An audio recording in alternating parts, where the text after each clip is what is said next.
I know that I will fucking beat Anthony Joshua's ass.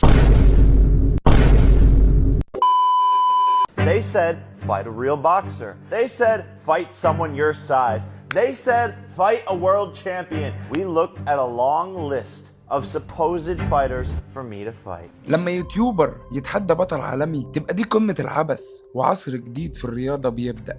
أقدم لكم أيها السادة مباراة جيك بول ضد أنتوني جوشوا. اللي بيحصل ان يوتيوبر مثير للجدل وظاهرة اعلامية لعصر الملاكمة الجديد بيتحدى بطل عالم وبطل اولمبي واسطورة للوزن التقيل بجد، فدي مواجهة حقيقية ما بين عالمين مختلفين تماما. يوتيوبر عبثي وهزلي مقابل سيرة كبيرة من الالقاب، ملايين من الفولورز مقابل ملايين من متعصبين الملاكمة اللي زيي. Sydney Sweeney? That's not a bad idea. But as I looked closer at the list, I saw one name that stood out. Anthony Joshua. Anthony Joshua? That's gotta be it, Bernard! Fire up the jet! I'm going back to training camp! I'm fighting Anthony Joshua!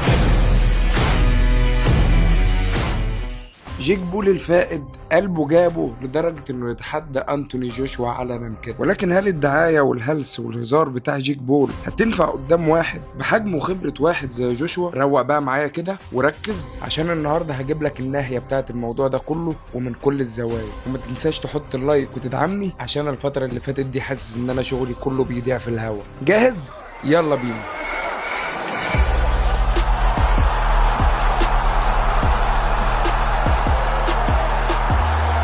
But the Woodley fight was a good win, but at the same time, yeah, we sit here all day arguing about it. Not a boxer, not a boxer.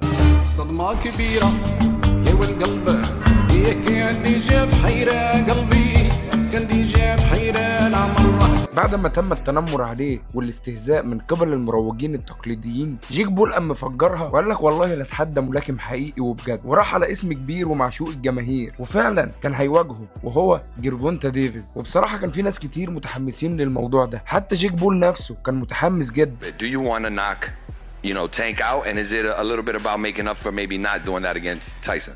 I believe truly I've manifested. I've saw the vision of him getting knocked out at Highlight Reel KO, and I'm just excited to be able to deliver that for the fans.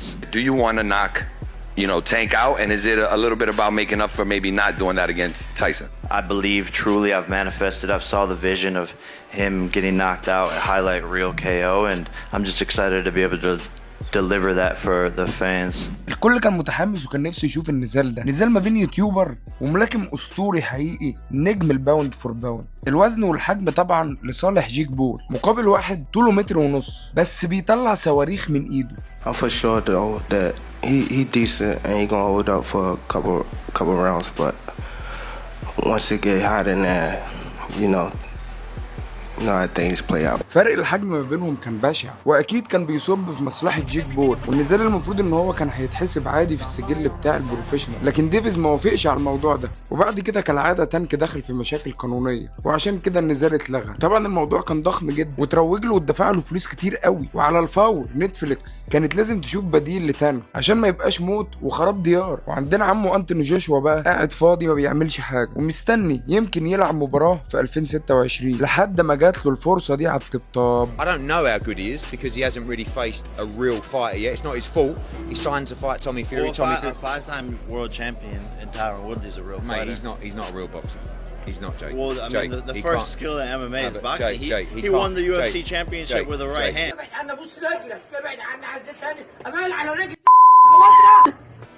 Jake? انت بتخليني دلوقتي لو معايا خنجرين اجيبهم كده وارشق واحده في قلبي وواحده.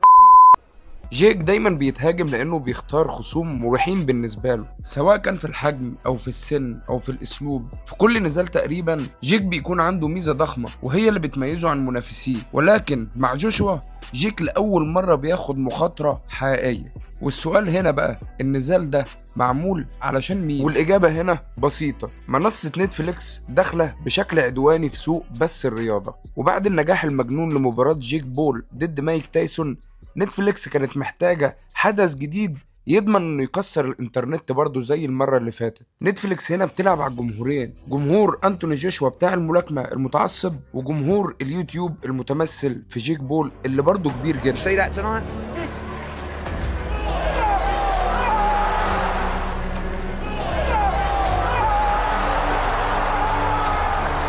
That was an absolute abomination, if that is even a word, because that is a monster. المرة دي الموضوع مش هزار يا جيك بول، لأنك داخل على مكنة ضربات قاضية حقيقية وراجل ما بيسامحش على الأخطاء. Life is how you interpret it.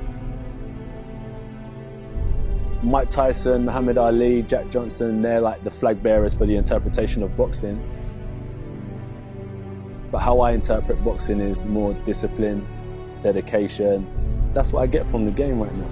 الجمهور غضبان وبالفعل بدأ في رمي اتهامات بالجملة على المنظمين. في نظرهم ان بول ضد جوشوا مجرد تقليل من قيمة إرث جوشوا وخطر صحي كبير على جيك بول وتشتيت رخيص عن الملاكمة الحقيقية. عشان لما بطل أولمبي يدخل الحلبة قدام يوتيوبر علشان شنطة فلوس، فالخط الفاصل ما بين الرياضة الحقيقية وعروض السيرك بيبدأ ان هو يتلاشى. فالفرق ما بينهم هنا في المهارة والخبرة هائل وضخم. ضربة الحظ هنا شبه مستحيلة يا جيك بول. الضرر هنا بيكون خطير وطويل المدى اللي ممكن يحصل لك يا جيك بول من ضربات وزن تقيل حقيقية اللي هي تهديد واقعي جدا بدأ يتوجه نقد ناحية أنتوني جوشوا.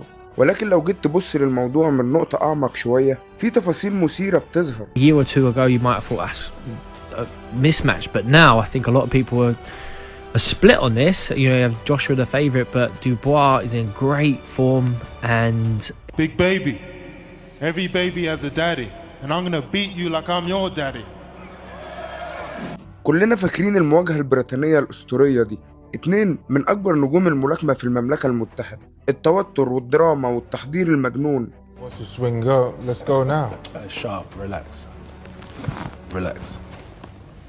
You wanna go now? Let's go. Relax. You wanna go now? Chair across your face.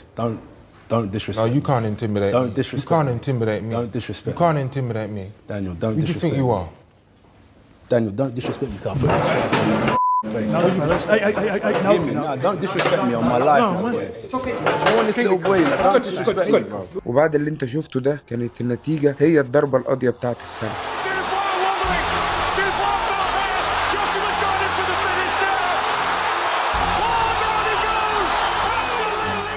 واحتمال تكون نقطة نهاية كاملة في مسيرة أسطورة بريطانية. دانيال دوبوا ببروده وأسوأ أرسل أنتوني جوشوا لاعتزال ما كانش مستعد له. اكتئاب طويل وإدراك مؤلم إنك غالبا مش هتبقى بطل تاني. كل العوامل دي ضربت أنتوني جوشوا في نفسيته جامد جدا، وفي بعض المقابلات اعترف بصراحة إنه فكر جدا إنه يعتزل. الخسارة قدام أوسيك كسرته، والخسارة بالضربة القاضية ضد دوبوا كانت هي الطلقة اللي خدها في دماغه وضيعت كل أحلامه. I don't know, because you look how difficult and how long it's been to rebuild him after the Usyk defeat. That's taken a while, right? There's been a couple of different trainers. It's been like, okay, is AJ going to come back? Is he ready to pull the trigger? All that kind of stuff. It's taken a while to get there. We're there now. لكن الملاكمة نفسها ما كانتش عايزة تسيب بطل سابق ليها ان هو يخرج بالشكل الصعب ده. لازم تعوضه بنزال ضخم اخير حقيقي. ودلوقتي في عصر الملاكمه اللي بقى مربوط بالكامل بالفلوس وبدعايه السوشيال ميديا اللي تجاوزت كل الحدود، انتوني عنده فرصه علشان يحمي شرف الملاكمه من السيرك ده، فرصه انه يدافع عن ارث اللعبه من الفوضى والسعي وراء الشهره اللي بيعمله جيك بول. He will argue about the boxing because he thinks he's going to achieve something. I admire him for falling in love with the sport and giving commitment to the sport. I just don't think he's going to go and become a world champion. بالنسبة لجوشوا النزال ده فرصة انه يرجع للرياضة اللي بيحبها، ويا سلام لو عمل ضربة قاضية عنيفة ويفرحنا كلنا. هيرجع يفتح كل الابواب برجله الاتنين، هيرجع فورا واحد من اكتر الاوزان التقيلة طلبا، واسمه هيدخل تاني في طريق النزالات على الالقاب الكبيرة. وبالنسبة لجيك هو كمان عنده كتير جدا ممكن يكسبه من ورا النزال ده. I always took 50-50 fights. I didn't know what I was getting myself into going up against Nate Robinson. I was like, this guy can dunk, he can jump 4 feet, he's athletic as shit. It's my second fight. Didn't know what I was getting myself into. Ben Askren, real fighter. You know, obviously he's not a striker or whatever, but I'm still taking that step. Tyron Woodley, 5-time UFC champion, knockout power, goes 25 minutes with Kamaru Usman. Those are all 50-50 fights. That was a decent win. No, the Askren fight was embarrassing. He was like, he didn't even try. طب ايه هي السيناريوهات المحتملة للنزال ده؟ اشهر سيناريو هو ضربة قاضية وسريعة وقاسية، جوشوا ياخد النزال بجدية وينهيه في الجولات الاولى، وده السيناريو اللي معظم الخبراء والجمهور شايفين ان هو منطقي، وخصوصا ان جوشوا مش زي اي حد هو قابله قبل كده. جوشوا وقع فرانسيس نانجانو في الجولات الاولى ضربة قاضية، وده فرانسيس نانجانو مش جيك بول. I like to hurt people, definitely, I really do. But if you look at it, every opponent that me and Fury got in common, I've knocked them out. Every opponent, or I've stopped them. السيناريو التاني وهو عرض طويل، مباراة طويلة يلعب فيها جوشوا للجمهور ويسحب النزال للجولات الأخيرة عشان يرضي الترفيه ويسعد نتفليكس وياخد كام لكمة كده ملهمش لازمة في الطريق، ويكون الموضوع كله للشو مش أكتر. السيناريو التالت وهو اللي أنا مش عايز أتخيله، مجرد تخيله أنا مش عايز أتخيله، وهو إن جيك بول يفوز بالضربة القاضية. دي ملاكمة وزن تقيل وأي حاجة ممكن تحصل. يمكن جوشوا يدخل غير جاهز، ممكن يكون مصاب، يمكن دقنه شنشنت خلاص ومبقتش تستحمل، ولو السيناريو ده اللي حصل هتكون النهاية الحقيقية لإي جي كمقاتل محترم. دي مسيرته هتنتهي، ومش مسيرته بس، ده هيبقى أهان الملاكمة كلها. يهمنا اسمع رأيك في الموضوع ده يا نجم.